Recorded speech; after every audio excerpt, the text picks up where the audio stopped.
Welcome back, guys, to the Creator Hub Studios presented by Transcend Podcast Studio.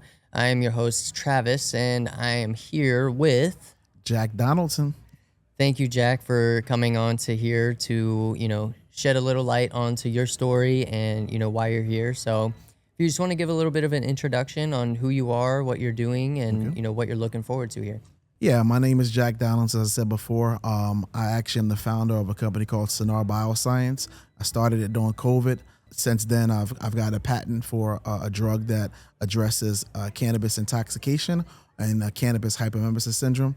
And FDA came back to me and told me I need to do some studies to satisfy, and then it would be fast-tracked because it's a drug that already exists. So me building awareness is what I want to do, come online and kind of talk about the issue, help a lot of people. I was a part of a group in Facebook during COVID that was 200, now it's 32,000 patients kind of dealing with this issue. So I just want to be the person that can kind of speak to helping people solve this problem with a solution.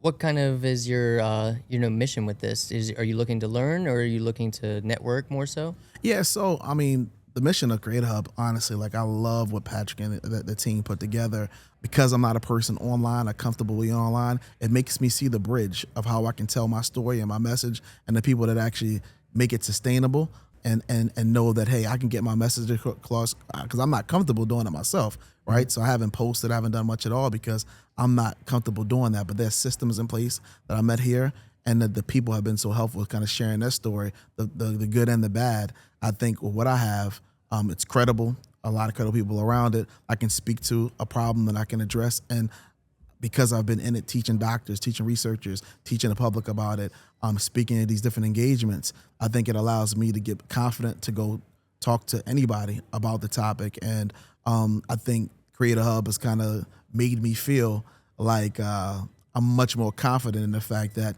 you don't have to know everything about it all. Social, I won't ever be, and I'm never going to try to. But what I do bring is a value add of my experience, what I've been able to do, and my goal has always been to help patients and help people. So I think if it's grounded in that, and I can make a difference there, it could showcase my sons or the people that I was able to do it, and I can potentially bring a product to market, and that example can lead to more people believing that they can do the same.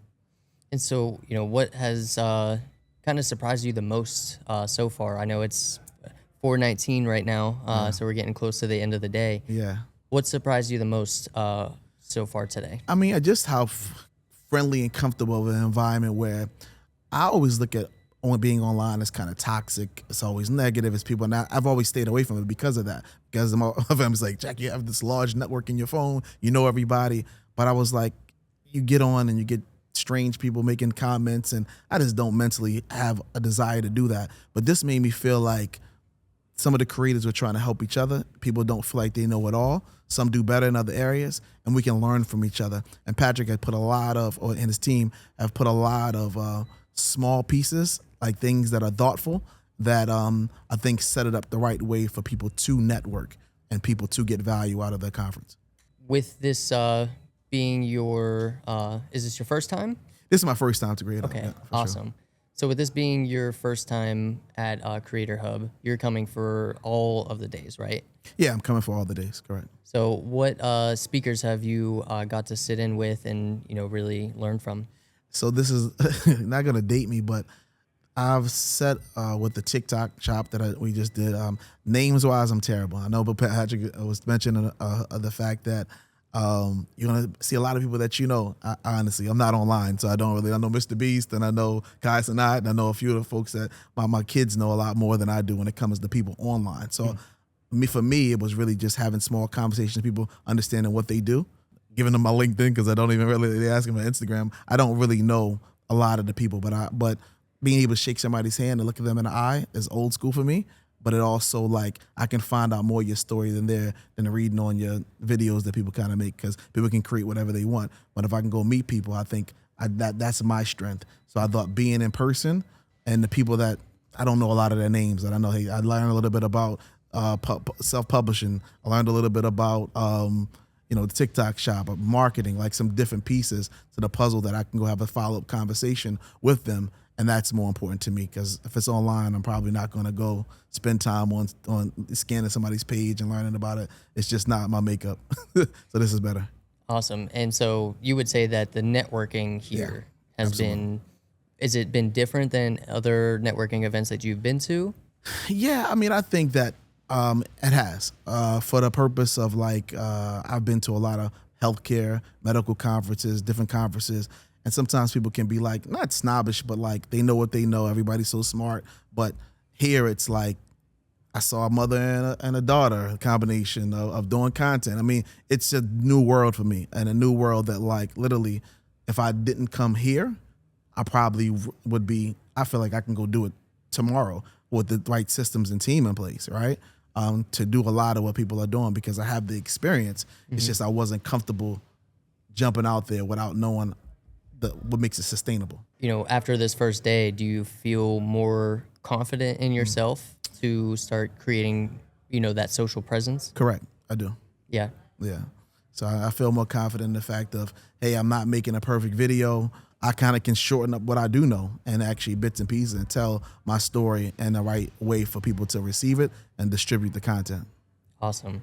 And so, you know, tell me a little bit about, you know, what it is that you, you know, have been working on. So I've been working on taking a drug that already exists. I have a patent that repurposes and addresses a condition that people are not really, they don't really know much about, right? Even doctors, like I said. So I think the content is new, it's fresh, and it affects a lot of people that necessarily won't let you know. I mean, even from like people were going to viral, like Snoop. I had Tyrese did something on COVID and had like this dog that got hit gummies or whatever, and then they reposted and it went viral. And I was laughing to myself, like I've been working on something like related to that, or where it could have helped them relieve the misery they was in, that I can speak to better than anybody on the internet. As a fact, I work with top universities. I brought this to them. They like, oh, I wish I would have thought of this. You know what I mean? And like, for me to be as far as I am, now it's time for me to take the baby, spread the awareness, build that base, and then let another drug company or whatever that maybe has a better execution or the funding to take it after I get the work that I need to get done.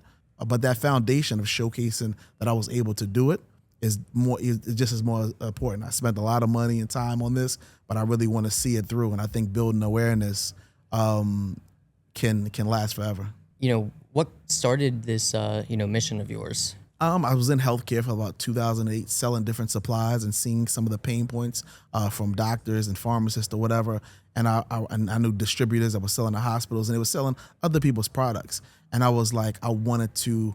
I've always been kind of a entrepreneur, like, and not an inventor, but like somebody that was like problem solving. Yeah. So I saw a problem before it even was a problem, and I spent the time and money and effort in trying to come up with a solution, and it just happened to be, at the right time. So I think for me, to answer your question, is being able to do it when a lot of folks would stop. I pushed through during COVID. I launched it during COVID, so nobody was giving money outside of COVID, and I had to self-fund getting responses from FDA and all of these things that cost that a lot of companies, even when I went to universities, they were like, I can't believe I've been studying addiction for 30 years. We've never even got this far, right? Mm-hmm. And they funded. And so it was like the biggest challenge was that. So me fighting through and being able to see if I can get the results by doing public awareness and getting the right people at the table, I think could really be a life lesson of being like, hey, as a community that I build, that we can make an impact and we can actually change lives, and you can showcase, hey, I did it. My boys can kind of see it. Wife can kind of be like, oh, this wasn't a crazy idea that you've been like working on for so long. I'm able to put some truth and results behind it.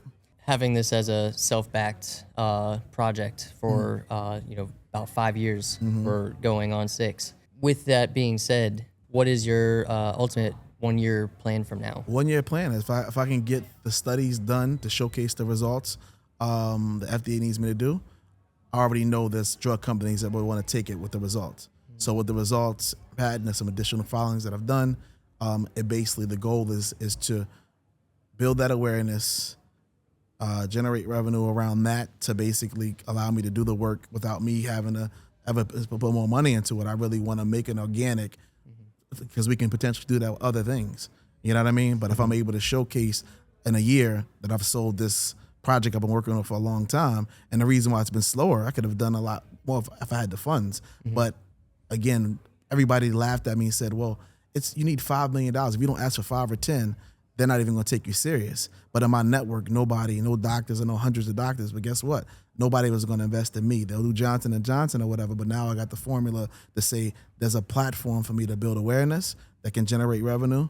I think I mentioned that, I gave Flow Rider a percentage to work out with the company or whatever. And so we'll be doing some probably events or around that hopefully can help generate the building awareness, and for us to do that so I don't have to go to private equity, to go somewhere where they wouldn't give it to me unless I had momentum. And I feel like coming online will give me some of that momentum. So that you would say that awareness is equally as important to help with the funding? I think more important, because honestly, like right now, people kind of follow what's in, especially online or whatever, and they follow the story. So my story has already done. Like honestly, like I've done a lot of different things to kind of, during COVID, selling hand sanitizer to keep the lights on. Like I was like doing whatever I could for my experience to kind of keep things going. And most people didn't believe. They were like, that I've gotten that far, but it was like I wouldn't stop. And it has been a journey, no question. I wouldn't tell anybody else to sign up to do it. But if I can get it to so-called the finish line of this data to be able to sell it, then I won, and it will allow me to do other products that I know that people need. And I would have the proven record to kind of showcase I can do it. So it'll be a whole lot easier by building this organic community. Awesome.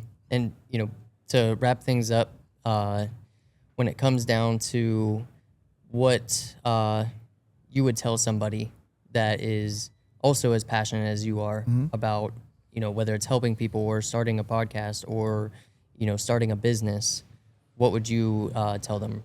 I think, first of all, the hardest thing is believing in yourself to do things that people don't think that not that you're only capable of, but limitations. So some people, I've had doctors tell me, oh, that's a crazy idea, Jack. And then they'll talk to colleagues and they're like, oh, this is a brilliant idea. And the same day would call me like, yeah, you're onto something. You know what I mean? Like, so the confirmation, you don't look for other people that believe in you. You got to believe in yourself first. And even if everybody thinks you're crazy around you, just don't stop. Awesome. Tell the people where they can find you. Yeah, so you can find me basically on LinkedIn. I hate to say it, and I'm putting the profiles, but I'm changing up some branding with the company. It's Sanare Bioscience.com, but I'm changing it over to CerebraSafe. That's CEREBRO, safe.com. So we're working on that. So the new rebrand is around that, but I'm on LinkedIn, Jack Donaldson IV. You can look me up there, and just ready to try to make an impact and tell the story. Jack, thank you so much for coming on to here. This has been another excerpt from Creator Hub Studios presented by Transcend Podcast Studio. We will see you on the next one.